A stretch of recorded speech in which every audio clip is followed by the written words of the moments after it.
দিনটা ছিল 23শে জানুয়ারি 1897 সাল।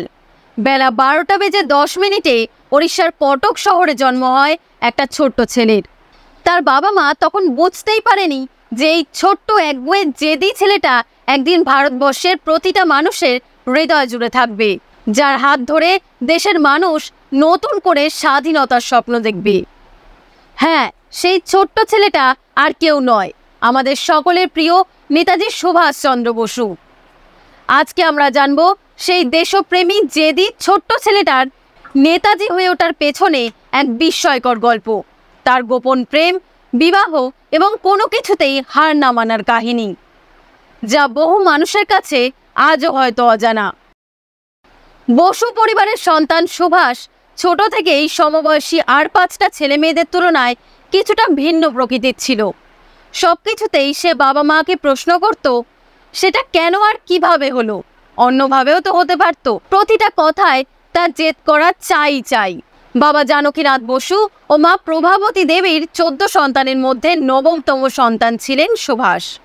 জানকীনাথ বসু একজন প্রসিদ্ধ আইনজীবী ছিলেন। ছেলেবেলা থেকেই সুভাষ পড়াশোনায় খুবই মনোযোগী ছিলেন।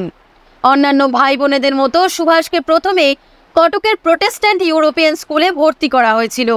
এরপর 12 বছর বয়সে তিনি কটকের র্যাভেন্সা কলেজিয়েট স্কুল থেকে ম্যাট্রিক পাশ করেন। তারপর তিনি কলকাতার প্রেসিডেন্সি কলেজ ও স্কটিশ চার্চ কলেজে পড়াশুনো করেন।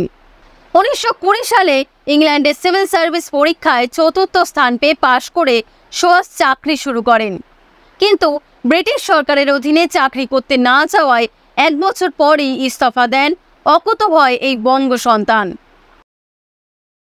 স্কুলে পড়ার সময় ছোট্ট সুভাষ বিবেকানন্দের বই পড়তে আগ্রহী হন, আর বিবেকানন্দের আদর্শই তাকে স্বাধীনতা সংগ্রামী হতে অনুপ্রেরণা জুগিয়েছিল। এমনকি স্বামীজির লেখা বই পড়েই তিনি তার জীবনের আসল উদ্দেশ্য খুঁজে পান। তরুণ সুভাষের রাজনৈতিক শিক্ষাগুরু ছিলেন দেশবন্ধু চিত্তরঞ্জন দাস। তার হাত ধরেই সুভাষ প্রথম প্রকাশ্য জনসভায় বক্তব্য রাখেন। এমনকি দেশবন্ধু স্ত্রী বাসন্তী দেবীও সুভাষকে খুবই স্নেহ করতেন এবং সুভাষ তাকে মা বলে ডাকতেন। রাজনীতিতে প্রবেশের কিছুদিনের মধ্যেই সুভাষ কংগ্রেস কমিটির প্রচার সচিবের পদ পান।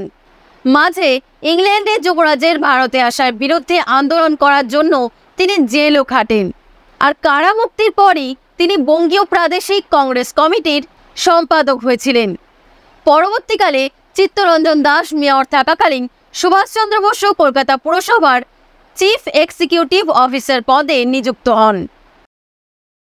সুভাষ তার সেক্রেটারি তথা অস্ট্রেলিয়ান যুবতী এমিলির প্রেমে পড়েছিলেন। প্রেমের প্রস্তাবও দেন এমিলিকে। বিভিন্ন চিঠিপত্রের মাধ্যমে তাদের মধ্যে কথাবার্তা চলত। উভয়েই নিজেদের সম্পর্ককে যথাসাধ্য গোপন রাখার চেষ্টা করতেন। জানা যায় তারা 1937 সালের 26শে ডিসেম্বর অত্যন্ত গোপনে বিবাহ করেছিলেন অস্ট্রিয়ার বাদগাস্তিনে। এরপর 1942 সালের 29শে নভেম্বর তাদের একমাত্র কন্যা অনিতা বসুর জন্ম হয়। সদ্যজাত মেয়েকে দেখার জন্য 1942 সালের ডিসেম্বর মাসে ভিয়েনায় পৌঁছন সুভাষ। বর্তমানে জার্মানিতে থাকেন নেতাজি কন্যা অনিতা বসু পাফ। দেশবন্ধুর মতোই স্বরাজ অর্থাৎ পূর্ণ স্বাধীনতার সমর্থক ছিলেন নেতাজি। একই সঙ্গে তিনি ছিলেন চরমপন্থীর নায়ক। তাই তার চরমপন্থী চিন্তাধারার সঙ্গে কংগ্রেসের নরমপন্থীদের মতবিরোধ হয়। এমনকি কংগ্রেসের সভাপতি নির্বাচনে নরমপন্থীরা বিক্ষুব্ধ হলে সুভাষ অসন্তুষ্ট হয়ে কংগ্রেস ত্যাগ করেন। এরপরই নেতাজির হাত ধরে তৈরি হয় ফরওয়ার্ড ব্লক দল। নতুন দলের হয়ে স্বাধীনতা অর্জনের জন্য দেশবাসীকে নতুনভাবে অনুপ্রাণিত করতে ঝাঁপিয়ে পড়েছিলেন সুভাষচন্দ্র বসু। দ্বিতীয় বিশ্বযুদ্ধ শুরু হওয়ার পর সুভাষের ইংরেজদের বিরুদ্ধে লড়াই আরও জোরদার হতে শুরু করে। ব্রিটিশ সরকারের সঙ্গে আলাপচারিতার মাধ্যমে যে স্বাধীনতা পাওয়া যাবে না তা তিনি বুঝে গিয়েছিলেন। তাই তিনি মানুষের একজোট হওয়ার শক্তি আর অস্ত্রবল জোগাড় করতে বিদেশে পাড়ি দেওয়ার কথা ভাবেন। আর ঠিক সেই সময় তার সঙ্গে জওহরলাল নেহেরু এবং মহাত্মা গান্ধীর মতবিরোধ হয়।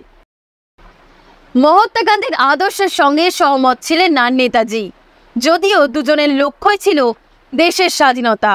কিন্তু গান্ধীজি যেখানে উদারপন্থী মনোভাবে অহিংস আন্দোলনে বিশ্বাস করতেন, সেখানে ইংরেজদের সঙ্গে আলাপ আলোচনা করে এবং অহিংস প্রতিবাদে স্বাধীনতা আসা সম্ভব নয় বলে মনে করতেন নেতাজি। দ্বিতীয় বিশ্বযুদ্ধে জার্মানির প্রবল চাপে ব্রিটিশ এক অভাবনীয় পরিস্থিতির সম্মুখীন হয়। নেতাজি সেই পরিস্থিতিকে ব্যবহার করতে পারে ভেবে ব্রিটিশ সরকার 1940 সালের 4 জুলাই সুভাষকে কলকাতায় গৃহবন্দী করে। কিন্তু সকলের চোখকে ফাঁকি দিয়ে ছদ্মবেশে 1941 সালের 17 জানুয়ারি দেশ ত্যাগ করেন সুভাষচন্দ্র বসু। প্রথমে কাবুল ও তারপরে রাশিয়ার মস্কো হয়ে জার্মানির বার্লিনে উপস্থিত হন তিনি।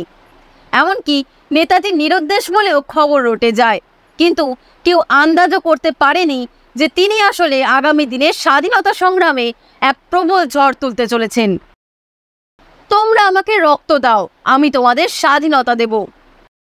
ব্রিটিশদের সমস্ত চক্রান্তকে পরাস্ত করে নেতাজির কণ্ঠে শোনা গিয়েছিল সেই মহান বাণী। 8 ফেব্রুয়ারি 1943 সালে রাসবিহারী বসুর অনুরোধে সুভাষচন্দ্র বসু জার্মান সাবমেরিনে চড়ে জাপানের উদ্দেশ্যে রওনা হন। সেটাই ছিল নেতাজির সঙ্গে তার স্ত্রী ও কন্যার শেষ দেখা। আর কখনো তিনি ফিরে আসেননি।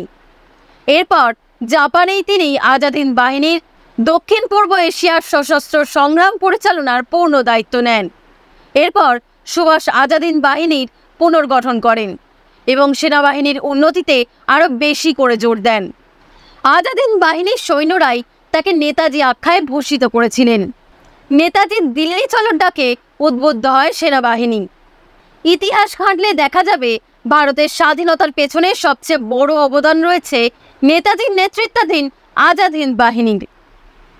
1943 সালে আজাদ হিন্দ ফৌজ নেতাজির নেতৃত্বে ইংরেজদের বিরুদ্ধে যুদ্ধ ঘোষণা করে।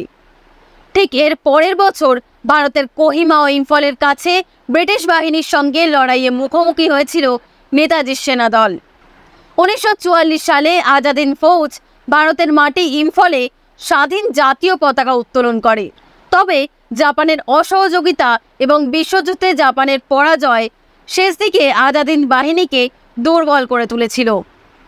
1945 সালের 18 আগস্ট তাইওয়ানের তাইহোকু বিমানবন্দর, বর্তমানে তাইপেই সোংশন বিমানবন্দরের কাছে একটি বিমান দুর্ঘটনার পরই নেতাজির আর কোনো খোঁজ পাওয়া যায়নি। এরপর থেকেই নেতাজির মৃত্যু এবং নিখোঁজ নিয়ে একাধিক রহস্য ঘনীভূত হতে থাকে। সত্য উদ্ঘাটনের জন্য একাধিক তদন্ত কমিশন গঠন করা হয়, যার মধ্যে শাহনওয়াজ কমিশন, খোসলা কমিশন এবং মুখার্জি কমিশন উল্লেখযোগ্য। শাহনওয়াজ এবং খোসলা কমিশন সংশ্লিষ্ট দুর্ঘটনার পর নেতাজি মারা গিয়েছিলেন বলে দাবি করে। অন্যদিকে মুখার্জি কমিশনের মতে নেতাজি দুর্ঘটনার পরও জীবিত ছিলেন।